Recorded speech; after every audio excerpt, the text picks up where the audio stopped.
Selamat datang di channel Ye Chen Ping Mania. Terima kasih kepada Tuan Moh Ridwan yang sudah berlangganan di channel Ye Chen Ping Mania. Semoga dilancarkan rezekinya dan diberikan umur panjang yang penuh keberkahan. Terima kasih kepada semuanya yang sudah like dan subscribe. Semoga selalu diberikan kesehatan dan kesuksesan. Naga tak terkalahkan bab 7468 sampai bab 7471.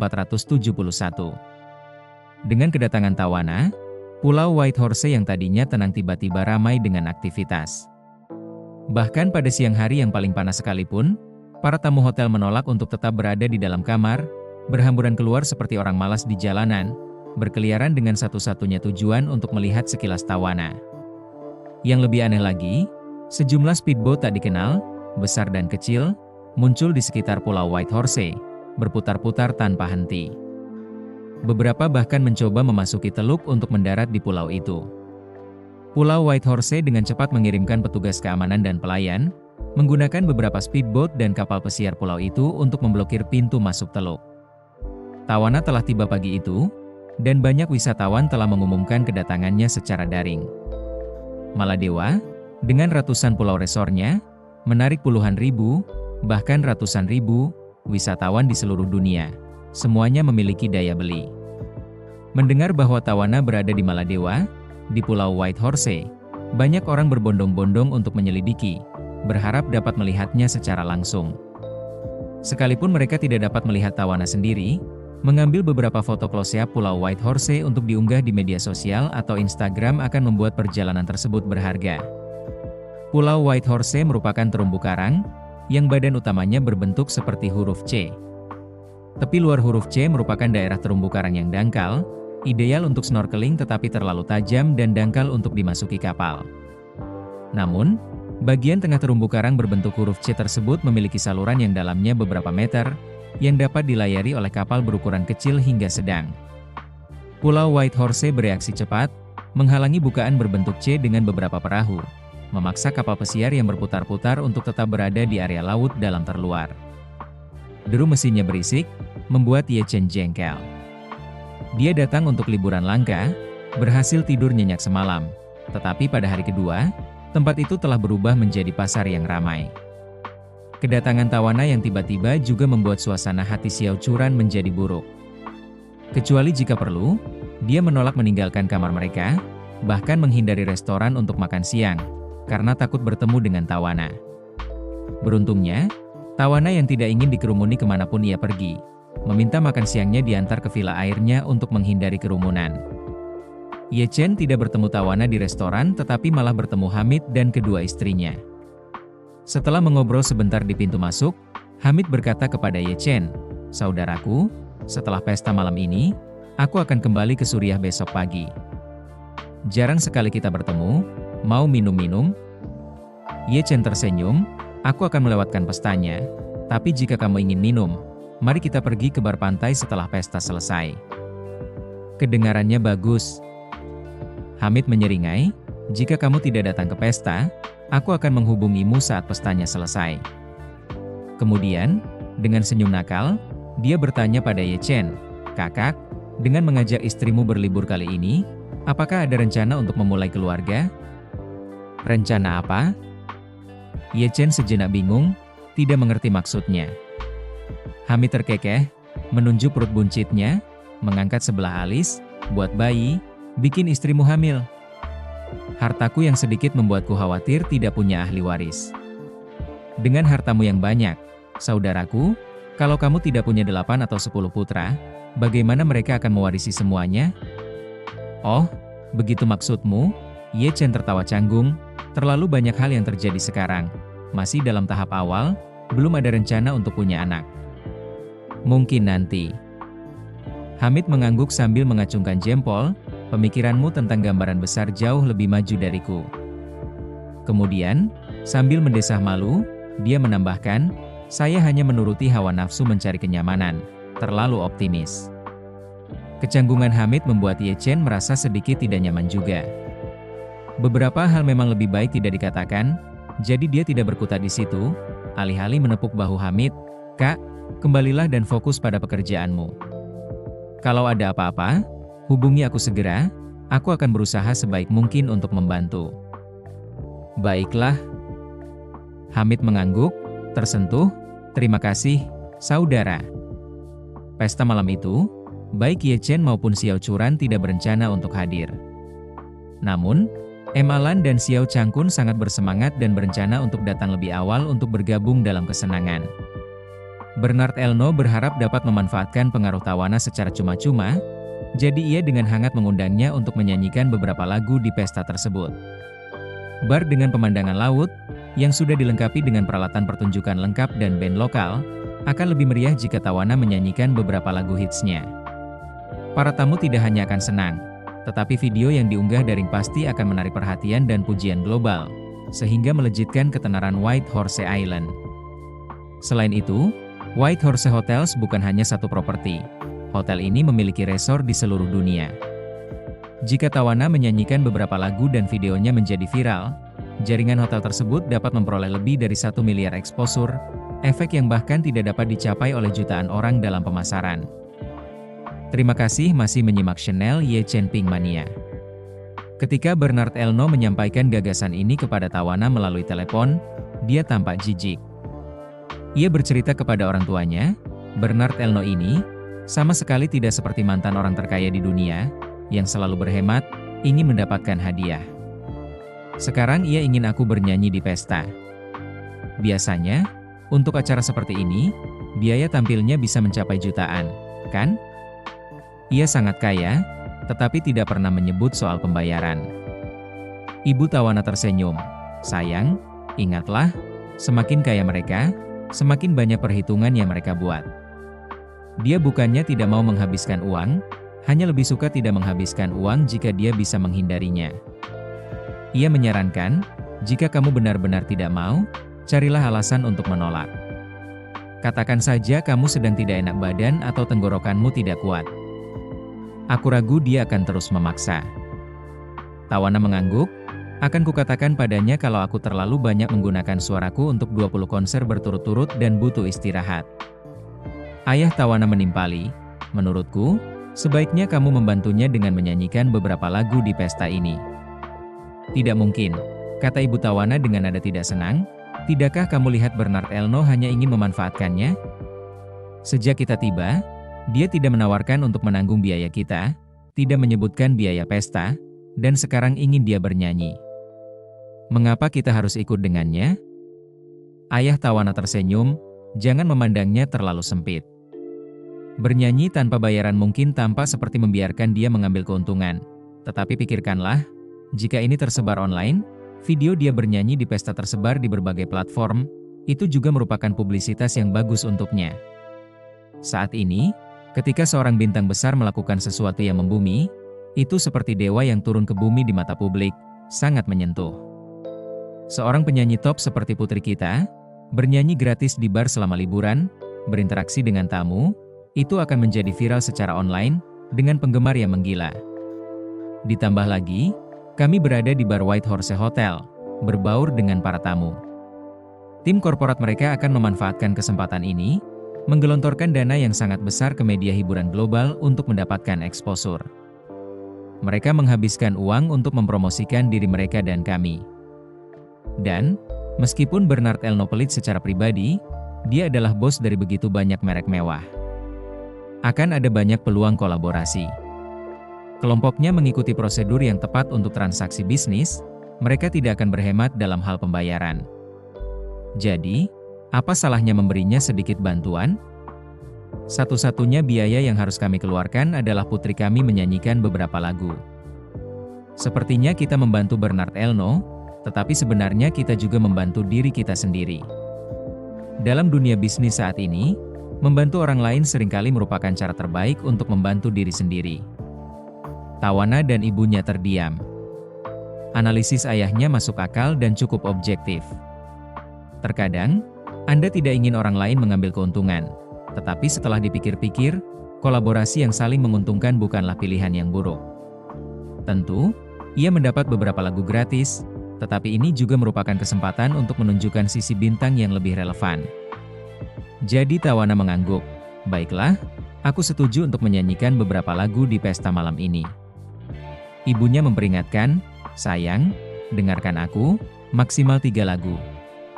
Tawana, entah mengapa teringat Ye Chen, berkata, 4 lagu. Aku ingin menambahkan 1 lagu dari orang lain. Apa? Tanya ibunya dengan bingung, aku boleh menyanyikan 4 lagu, tapi kenapa lagu orang lain? Kenapa tidak 4 lagumu sendiri? Tawana yang sedang melamun berkata, aku ingin menyanyikan lagu, Assassin, milik Gu Qihui. Aku suka lagu itu. Tawana merasa jika nyanyiannya di pesta menjadi berita utama hiburan, dia akan memanfaatkan kesempatan itu untuk mengungkapkan perasaannya secara tidak langsung kepada Ye Chen, yang pasti akan melihatnya. Ibunya, yang tidak memiliki pandangan altruistik, merasa menyanyikan lagu orang lain adalah sebuah kerugian dan mencoba untuk mencegahnya. Sayang, bernyanyilah sebanyak yang kamu mau, tetapi jangan menyanyikan lagu orang lain. Untuk apa memberikan hadiah kepada orang lain? Tawana menggelengkan kepalanya. Tegas, Bu, jangan coba-coba mengubah pikiranku. Bahkan jika aku menyanyikan 1 lagu saja, aku ingin lagu itu adalah Assassin, milik Gu Qihui. Ibunya yang tak berdaya namun melihat tekad putrinya, mengangguk, baiklah, kalau kamu sudah memutuskan, biarlah. Saat malam tiba, langit menjadi gelap. Para tamu, setelah mendengar berita tersebut, memadati bar dengan pemandangan laut, dengan penuh semangat menunggu kemunculan Tawana. Tawana berganti pakaian dengan kipau sutra bersulam, rambutnya ditata dengan cermat menggunakan jepit rambut Cina. Ia mengamati dirinya di cermin untuk waktu yang lama, sangat puas. Bernard Elno dan istrinya tiba di Villa Tawana, membawa armada mobil golf untuk mengantarnya ke bar. Sementara itu, 100 km jauhnya di laut, beberapa speedboat hitam melaju kencang, masing-masing dilengkapi dengan 6 mesin besar, bergerak dengan kecepatan yang sangat tinggi. Di kapal-kapal ini terdapat sedikitnya 40 sosok bertopeng, bersenjata lengkap dalam balutan hitam, berjongkok di kabin terbuka, memeriksa senjata mereka. Tujuan mereka, yang melaju tanpa henti, adalah Pulau Kuda Putih tempat Ye Chen sekarang berada. Terima kasih masih menyimak channel Ye Chen Ping Mania. Di bar dengan pemandangan laut di Pulau White Horse, setiap tamu dengan penuh semangat menunggu kedatangan Tawana. Hotel telah menyiapkan koktail untuk semua orang, dan saat para tamu menyesap minuman mereka, suasana menjadi ramai dengan kegembiraan. Banyak yang memegang telepon genggam dengan perekam video, lensa diarahkan ke pintu masuk bar, ingin tidak kehilangan kesempatan mengabadikan momen kedatangan Tawana yang megah. Tak lama kemudian, para anggota band tetap naik ke panggung. Beberapa musisi Filipina berkulit sawo matang melangkah ke panggung kecil di tengah, mengambil alat musik mereka, siap tampil. Penonton tidak terlalu memperhatikan mereka karena sebagian besar tamu sudah pernah mengunjungi bar itu sebelumnya dan tahu bahwa bar itu selalu mengadakan pertunjukan malam. Namun yang mengejutkan semua orang, band tersebut mulai memainkan lagu pembuka dari lagu ikonik Tawana, Love Story. Lagu ini, yang menjadi hit dan menjadi track paling terkenalnya, memiliki melodi yang sangat dikenal para penggemarnya. Penonton mengira band tersebut membawakan lagu Tawana untuk memeriahkan suasana. Namun, saat pendahuluan berakhir, suara Tawana tiba-tiba memenuhi ruangan. Penonton tercengang. Jika band lokal membawakan lagunya, suaranya tidak akan terdengar begitu mirip. Penyanyi wanita band itu dengan gembira menggoyangkan rebana, bergoyang mengikuti irama, tanpa bernyanyi sama sekali. Jadi, dari mana suara ini berasal? Apakah itu CD yang sedang diputar? Tetapi itu tidak masuk akal, band itu tampil live, mereka tidak akan hanya memutar CD lagu Tawana, bukan? Saat kebingungan menyebar, seorang wanita tinggi, berambut pirang, bermata biru mengenakan kipau Cina muncul dari lorong belakang panggung yang digunakan oleh para pemain, memegang mikrofon dan bernyanyi sambil berjalan. Seseorang di antara kerumunan itu langsung mengenalinya dan berteriak, "Oh, itu Tawana. Itu benar-benar Tawana." Ruangan itu dipenuhi teriakan melengking. Mereka yang tahu lagu itu tak kuasa menahan diri untuk melompat, berteriak, dan bernyanyi bersama Tawana. Suasana langsung menjadi heboh. Bahkan Emalan, yang ikut dalam kegembiraan itu, ikut melompat-lompat. Ia tidak tahu lagu-lagu Tawana, tetapi mengangkat teleponnya untuk merekam, dan segera mengunggahnya ke media sosial dengan judul, di White Horse Island, Hotel Papan atas Maladewa, secara khusus mengundang bintang internasional Tawana untuk tampil di hadapan kami, para tamu elit. Yang lain membayar mahal untuk konsernya, tetapi di sini, Tawana datang untuk bernyanyi bagi kami. Perlakuan ini sungguh tak tertandingi.